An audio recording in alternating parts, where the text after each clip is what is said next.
Week 3 is almost in the books, so I'm reacting to all the Week 3 matchups, plus my fantasy studs coming right up.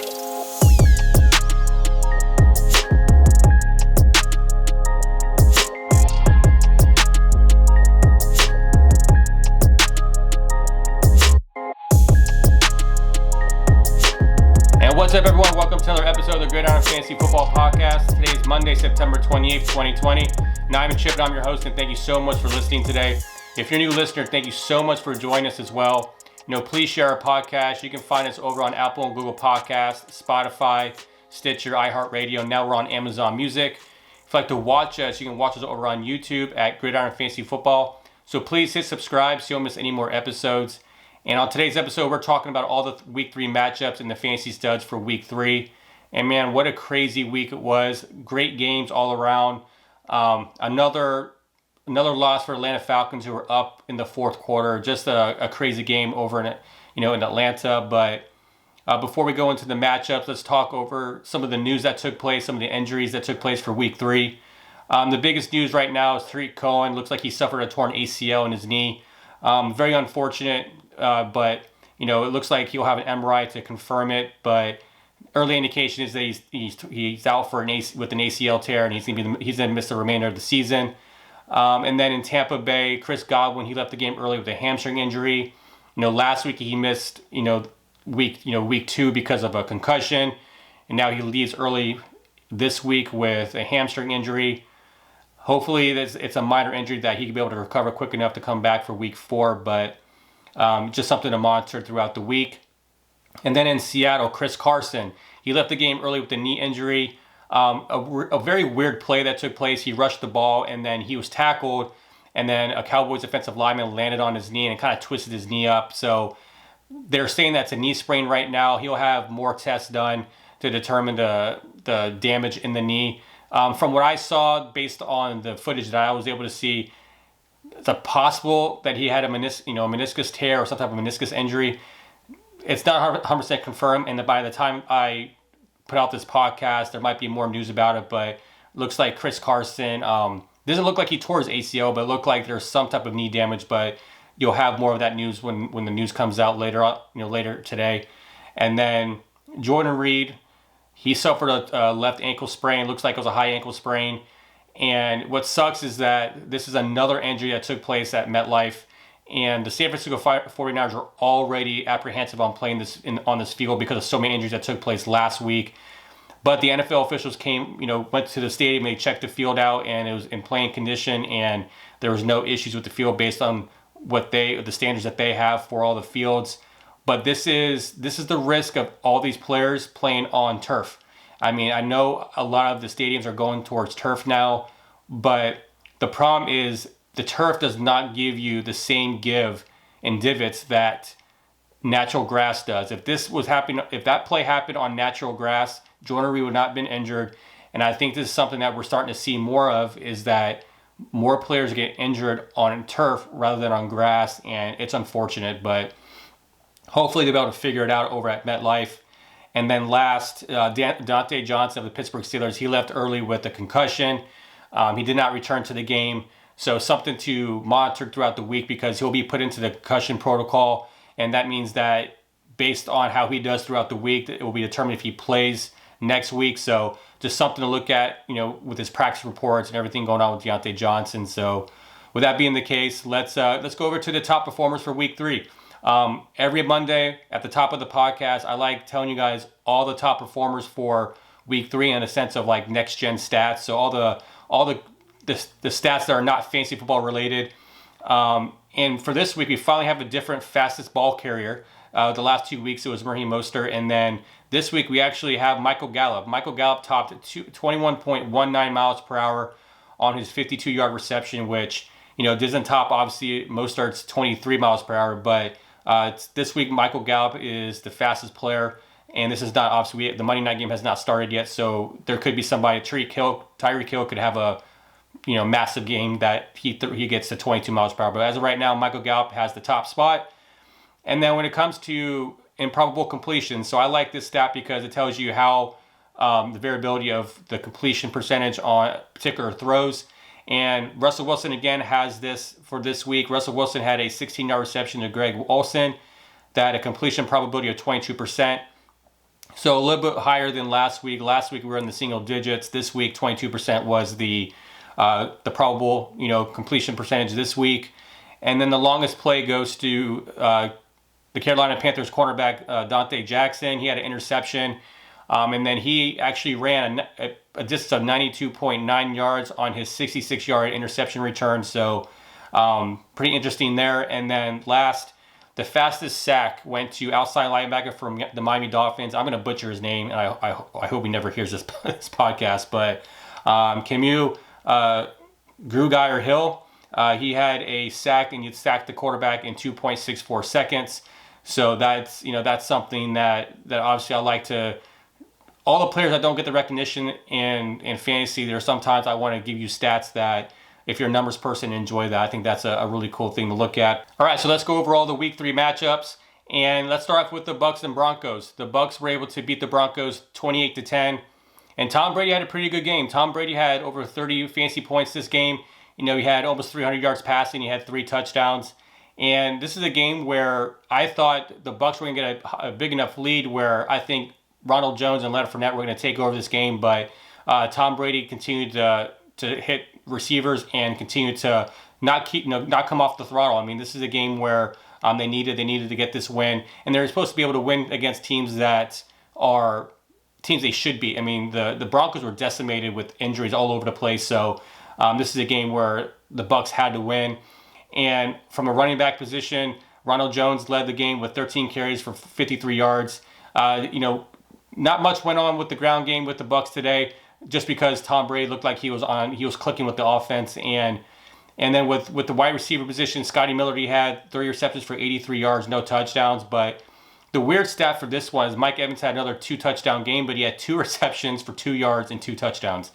I mean, by far the most effective, but the ugliest stat line you can have, because he's been a guy who hasn't gained a lot of yards this year. He had a good game last week, but he got you 2 touchdowns, and that's it. So I hope that you're able to be happy with that, because Mike Evans did not give you a lot of yards other than the 2 touchdowns for the 2 receptions.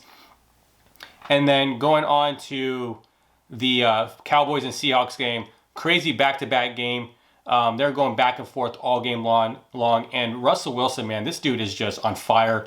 I mean, the guy had 5 touchdowns today. Like, they are just letting him cook, and he is, whatever the ingredients are that he has, I mean, he's cooking up something nice, because that dude is on fire. And I don't know, he definitely is right now the best quarterback in the league. I mean, this dude is just going off. And with that being the case, I mean, Tyler Lockett, he had 3 touchdown passes. Every time I looked up, it looked like, Tyler Lockett was getting a touchdown pass. DK Metcalf had a big game. DK Metcalf should have had 2 touchdowns, and then he got a little lazy, and he thought he scored a touchdown on a play where he burnt the corner for the Cowboys, and then the corner was able to punch it out and then cause a touchback. But crazy game. And then Michael Gallup had a huge game. Cedric Wilson had a good game. It's just players that you didn't expect to do well for the Cowboys end up doing well. Cooper had the most targets, but he didn't really do much. And then CeeDee Lamb, he had a decent game, but didn't score the touchdowns. But this was a Cedric Wilson and Michael Gallup show today. But the Seahawks were able to pull out that win. But it was one of those things where it was going back and forth all game long. And these 2 defenses need to figure it out, because if they don't, they can't expect Dak Prescott and Russell Wilson to continue to throw for 5 touchdowns a game in order to win. They need some defensive help. So going on to the Bears and Falcons, man, this was an ugly loss for the Falcons. I mean, I'm concerned for Quinn. I think the head coach for the Falcons has a chance to being let go, because you cannot be leading by so many points in the 4th quarter and continue to lose the lead and lose the game. But it's what happened. Another game-winning touchdown by Anthony Miller. In this game, the headline was that Mitchell Trubisky got benched for Nick Foles, and then Nick Foles came back. I mean, he won the game, so he came back and won. But Matt Ryan, ugly stat line. He only had 1 touchdown. He had a touchdown to Hayden Hurst in the first drive of the game. And other than that, he didn't do much after that. Todd Gurley had a decent game. He had 80 yards rushing and a touchdown. Allen Robinson, big game, 10 receptions for 123 yards and a touchdown. So the bad news from this game is that, Cohen was going out with an ACL tear. So, but the Bears are 3-0 and they're able to find wins. I mean, the Falcons they're 0-3 now, and I'm just concerned about the morale in that team because they're a very talented team. And I know they didn't have Julio yesterday, but it's just one of those things where they need to figure it out because this is not good, but hopefully they can. Hopefully they'll be able to turn this around quick enough. And then moving on to the Rams versus the Bills. The Bills were able to win this game 35-32. Jared Goff had a decent game. Man, Jared Allen had 5 total touchdowns today. Jared Allen has 4 touchdowns in each of the first 3 games, and he is just on fire right now. And this guy is doing it on the ground. He's doing it in the air. He leads the league in passing. But Josh Allen, man, he's on fire right now. And then rushing the ball, Darrell Henderson had 20 carries for 114 yards and a touchdown. Obviously, he's the lead back right now. Malcolm Brown didn't really do much with his carries. And then receiving wise, Cooper Kupp had 9 receptions for 107 yards and a touchdown. Stephon Diggs was pretty quiet this game. He had a touchdown. He had a couple of touchdowns in the beginning of the game that were called back due to penalty, but he at least got you a touchdown today.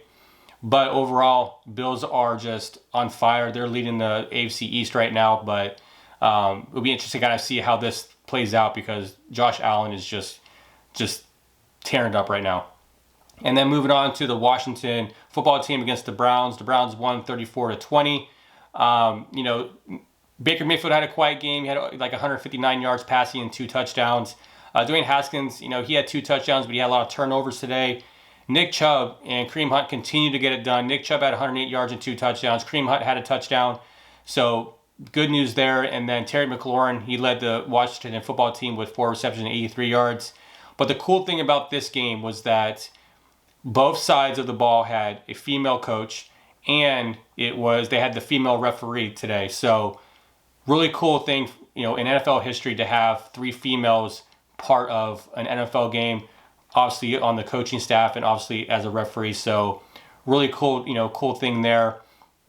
But I want to make sure I said that I want to make sure, because that is a historical thing. I mean, that's so cool to see girls to be able to, or women to be able to, find their way into the NFL and become strength coaches. I know the Bucks have a strength coach that's, she's actually from Seattle, and which is kind of cool. So there's 2 coaches on the Bucks staff, and you have a coach, on the San Francisco 49ers staff. So there's a lot of things taking place, a lot of changes taking place, are good changes for the league. So it was really cool to see that in the Browns and Washington game. And then going on to the Titans versus the Vikings. The Titans won this one barely 31-30. Tannehill just had a bad game today. He didn't do much. He had over 300 yards passing, but no touchdowns. A very ugly game for Tannehill. Kirk Cousins, he had a couple good plays today, but just not looking very good either. Now, Dalvin Cook had a great game. He had 22 carries and 181 yards and a touchdown. And Justin Jefferson is the rookie that the Vikings drafted this year. He had 7 receptions for 175 yards and a touchdown. So I'm going to be talking about him more on the Waiver Wire show tomorrow. But one of those things where this guy is starting to heat up. And it's good because Adam Thielen can't do it himself. So it's nice to see someone like Justin Jefferson step up so quickly, being that he's a rookie. So going on to the Raiders versus the Patriots. Patriots won this one 36-20. Derek Carr, he led this game with 261 yards, passing with 2 touchdowns. Sony Michel had a decent game today. He had 117 yards on the ground, but Rex Burkhead is the one who had 3 total touchdowns today. So he's a guy that, he was second this week in fantasy points, and he's going to be a guy that's going to be hot on the waiver wire, tomorrow as well. I'll be talking about him on my show tomorrow. But good game from the rushing attack for the Patriots. And then on the flip side, Josh Jacobs didn't do much. He had a fumble in the game. Just a quiet game, a lot different than what he did on Monday night. And then Hunter Renfrow, he led the receiving game with 6 receptions for 84 yards and a touchdown. And Darren Waller did nothing, yesterday. But this is what the Patriots do. The Patriots know how to take away your best player and make you beat them with someone else. And the fact that they didn't have Ruggs, Renfrow, he had this touchdown, but Bryan Edwards didn't do much. So when you make the team one-dimensional like that, it makes it hard to win. So the Patriots did a great job on minimizing what Darren Waller was able to do. And now on to the 49ers versus the Giants. The 49ers won this one easily 36-9. Nick Mullins had a very good game. I mean, based on the fact that, not from a fantasy standpoint, from the fact that he was able to win this game and come out, starting because of Jimmy G's injury. He passed for 343 yards and a touchdown. And then, Daniel Jones, this is something that I was never high on Daniel Jones this year. I thought that there's a lot of hype around him. And I get it. They don't have Barkley. They're out, with some of their, Sterling Shepard's out. So I understand that. But it's just one of those things where Daniel Jones, I mean, I'm not sure how well he's going to do the rest of the season. But the funny thing is, the reason I bring him up because he led the Giants in rushing yesterday with 5 carries for 49 yards. So we all realize that Saquon Barkley was injured. So Deion Lewis was one of the hot waiver wire pickups. Then they signed Devontae Freeman. Devontae Freeman, Wayne Gallman, and Deion Lewis totaled 10 rush attempts today or on Sunday. So I'm sorry if you had to play Deion Lewis because you're definitely disappointed the fact that he did nothing for you yesterday and it comes when the fantasy points. And that was the risk that you take when you go for somebody that's not really a workhorse running back and you play him because you need to. I mean, I understand if you played Deion Lewis yesterday, it's because you had to. You're not going to get any qualms from me because of it because, you lost somebody like Barkley and you need someone to fill your roster. But it's a wait and see approach for me when it comes to the weeks coming forward. Obviously I think Devontae Freeman eventually gets the starting job, but I just think for right now you're going to have low expectations of what the Giants offense, from the rushing standpoint do. And then receiving wise, Brandon Ayuk, he's a rookie out of, with the 49ers that he had a good game, 5 receptions for 70 yards. They did some reverse plays with him as well. So he's a very dynamic player. He's a guy that I'm going to be mentioning on my waiver wire show tomorrow too. And then moved on to the Bengals and Eagles. Man, this was an ugly game. I mean, I don't know if you watched this game, but this game ended up in a tie. And, Joe Burrow, though, he looked good. He had 312 yards and 2 touchdowns. Carson Wentz had an ugly game. He did have that rushing touchdown at the end of the game to get the game into overtime, but Carson Wentz is just not looking the same. And then Miles Sanders, he had a kind of a quiet game. He had 95 yards on the ground, but he got you about 14 PPR points yesterday, but just not a different game that he had last week. Last week he scored a touchdown. That's the biggest difference. He had a touchdown last week compared to yesterday. So it's one of those things where Miles Sanders is not a guy that you're going to be worried about. He's going to play every week and you're going to start him. And then receiving wise, Tyler Boyd had 10 receptions for 125 yards. So, Tyler Boyd continues to be a focal point of that offense. Joe Mixon continues to struggle. But AJ Green, it's like I said, it's a matter of time where Joe Burrow and AJ Green connect, and it's coming. It's just a matter of when. But as of right now, Joe Burrow looks like a guy that I can be confident starting every week. Especially in 2 quarterback leagues and then a super flex league. But he looks good. So moving on to the Texans versus Steelers. The Steelers able to win this game 28-21. Not a bad game from Deshaun Watson or Big Ben. They both had 2 touchdowns passing. It was one of those games you weren't sure how Watson was going to play because the Pittsburgh Steelers are a very good defense, but he was able to get 2 touchdowns. David Johnson was able to get a touchdown today. Will Fuller got a touchdown today, which was good. James Conner did great on the ground. He had 109 yards and a touchdown. And Randall Cobb, he led, the receiving with, 4 receptions and 95 yards and a touchdown in this game. Juju had a touchdown. So overall, not a bad fantasy performance in this game. The Texans fall to 0-3 and Steelers go to 3-0. So definitely a good win by the Steelers. Now going on to the Jets versus the Colts. Jets look awful. The Colts won easily 36-7. Phillip Rivers had a quiet game. Didn't really do much anything fancy-wise. Jonathan Taylor, he did okay. He had a touchdown today. And then, Mo Alley Cox, he had the touchdown from Phillip Rivers. But really disappointing in what Michael Pittman did. T.Y. Hilton didn't really do much. And Sam Darnold, he had 3 interceptions today. So just one of those things where, the Jets just look awful, man. I think Adam Gase, I never want to tell someone, and having a strong opinion about, someone who's a professional NFL coach, but it's not working with Adam Gase in New York. I think that there needs to be a coaching change or something because he definitely is just not getting the job done. So, and then now we have to get the Jets on Thursday Night Football. So that's going to suck. So, but going on to the Panthers versus the Chargers. So the Panthers were able to beat the Chargers 21-16. You know, Justin Herbert, he had another game where he threw over 300 yards. He had a touchdown. You know, he threw the ball 49 times. You know, Austin Eckler had a good game. Joshua Kelly did not have a good game at all today. Austin Eckler was able to get 12 carries for 59 yards and a touchdown. And he just obviously had his passing, you know, his receptions as well in the passing game. You know, Keenan Allen was on, you know, he just was getting target after target after target. He had 13 receptions for 132 yards and a touchdown. You know, he had 19 targets today. So big game from Keenan Allen. It was good to see because, like, everyone forgets about Keenan Allen and how good he is. And, you know, everyone who had picked up Mike Williams this week on the waiver wire, I mean, we're probably disappointed if you play him because he didn't do anything at all today or yesterday either. So just one of those things where Keenan Allen continues to be the number one wide receiver without a doubt with Los Angeles Chargers. And then going on to the Lions versus the Cardinals. This is an upset, man. I mean, the Cardinals lost 26-23. And Kyler Murray, he had, you know, a decent fantasy game. You know, if you played him, you know, he had 270 yards and 2 touchdowns.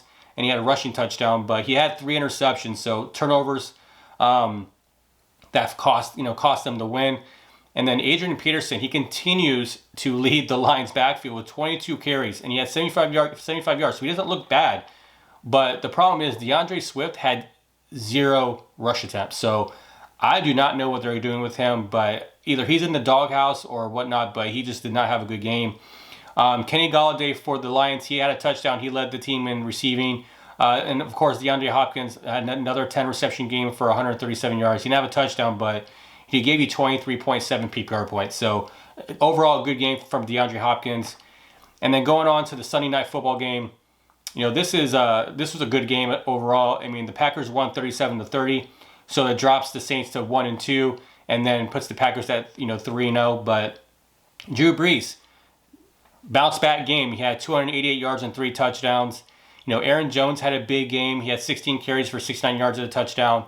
And Alan Lazard, he is, you know, I had him on my bench, which sucks this week, but man, he broke out this last night, and what a great game by Alan Lazard. He had 6 receptions for 146 yards and a touchdown. But I think the storyline here is Alvin Kamara. If you listen to the podcast for any length of time, you can see over my shoulder, if you're watching on YouTube, that I have an Alvin Kamara helmet behind me. And this guy is my favorite player in the league other than Patrick Mahomes. And this guy continues to just define physics. I mean, this guy is just, you can't tackle this guy. Like, you all watched Sunday Night Football. There was a swing pass that he took from Drew Brees. He got hit after hit, broke tackles, and scored a touchdown. And I know this, you know, he's getting a lot of the reception because Michael Thomas is not part of the team right now. But man, Alvin Kamara is just, he's making people forget about what happened to him last year where he was injured, he didn't do much. But this year, man, he is definitely tearing it up. So good for him. I love watching Alvin Kamara. He's one of the best players to watch, and he's so fun to watch. But those are all the matchups. I mean, for week 3, and I think like there's a lot of talking points for the week. A lot of guys that you can consider for the waiver wire that I'll go over in tomorrow's episode. But now going into the studs of the week. At quarterback, studs of the week was Russell Wilson. He had 315 yards and 5 passing touchdowns. He had 47.25 fantasy points. Josh Allen was second with 5 total touchdowns with 39.02 fantasy points. And you got Dak Prescott, who had 472 yards passing with 3 touchdowns. And he had 33.29 fantasy points yesterday. And then at running back, I just mentioned him, Alvin Kamara. He led all running backs with 44.47 PPR points. Rex Burkhead, he had 34.8 PPR points, so big game from him. And then third, Austin Eckler, he had 31.8 fantasy points. And going at wide receiver, you had Tyler Lockett, who led all wide receivers this week with 37 PPR points. And then Justin Jefferson, he has 30.5 PPR points. So this is a guy that I'll be talking about, like I said, on the waiver wire show tomorrow. definitely a guy to pick up if he's available, if you need wide receiver help.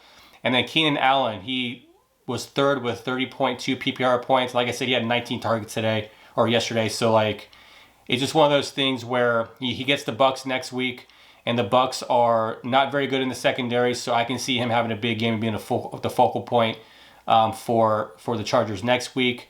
And moving on to tight end. Now, these are going to be three names that you're probably going to be very surprised are the top three tight ends for week 3. And Jimmy Graham, this is the blast from the past. He had 24 PPR points yesterday. He had 2 touchdowns. So if you listen to my weekly injury updates on Saturday on YouTube, Jimmy Graham was the guy that I mentioned in my video based on, desperate help at tight end.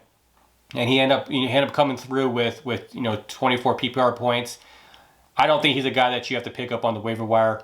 Now it depends on what goes on with Nick Foles and Mr. Trubisky. Nick Foles likes targeting the tight end a lot more, so he may be a guy that you can stash, kind of see. But I like seeing consistency. I don't know if Jimmy Graham is going to be that guy, but at least for this week, if you played him, good for you. Kudos to you for putting him in your lineup. And then Buffalo Bills tight end Tyler Kroft, he was second this week with 18.4 PPR points. And then Eric Ebron, he was third with 16.2 PPR points this week. So good game from Eric Ebron. And on defense, you had 3 teams that you were able to pick up this week and stream if you're able to get them were the Colts, Browns, and Bucks. All 3 had good defensive outings. The Colts had 2 defensive touchdowns, and the Browns were able to get about 17 points based on your score structure. And the Bucks had a good defensive game too. They had a safety, they had a few sacks, they had an interception. So definitely a good game by the Bucks. And I think the Bucks are still a team that you can play next week against the Chargers because they go against a rookie quarterback. So I think that's a streamable defense next week as well. But other than that, going on to the Monday night game, I mean, we got Chiefs versus Ravens. We got the 2 back-to-back MVPs going at it. I think the Ravens win this game, but it's one of those things where I cannot wait to watch this game. It's unfortunate I won't be able to watch the whole entire game, but I look forward to seeing what goes on tonight against the Chiefs versus the Ravens. But what do you guys need to have? What you guys need to happen this week for you to win? I mean, do you have anybody playing tonight? Do you have Patrick Mahomes? Do you have Lamar Jackson? Do you have Kelsey Hill? Who do you have? Because I know for me, my main league, I have Hill and I don't need anything from him because that game's already been decided. But in my dynasty league, I have Patrick Mahomes and I'm down by 7 points. So he has Clyde Edwards-Helaire and Buckner, the kicker for the Chiefs, and I have Patrick Mahomes. So in order for me to win, I have to outscore those guys and then +7. So let me know in the comments what you guys need to win this week. I'll love to chat about that. But that's it for today. Thank you so much for listening today. Please like, comment, and share our podcast and the YouTube with the people that you know. I really appreciate the support. So like I said, tomorrow I will be talking about my week, go into my week 4 waiver wire pickups. So don't forget to hit subscribe so you don't miss that episode. And when it comes to social media, if you like to follow us on social media, you can find us over on Facebook and Twitter at The Gridiron Pod. If you'd like to follow us on Instagram, we're at Gridiron Fantasy Football. So that's it for today. Thank you so much for listening. Good luck tonight. Hope you guys are able to secure that W for the week. And we'll see you guys tomorrow in the waiver wire episode. Take care.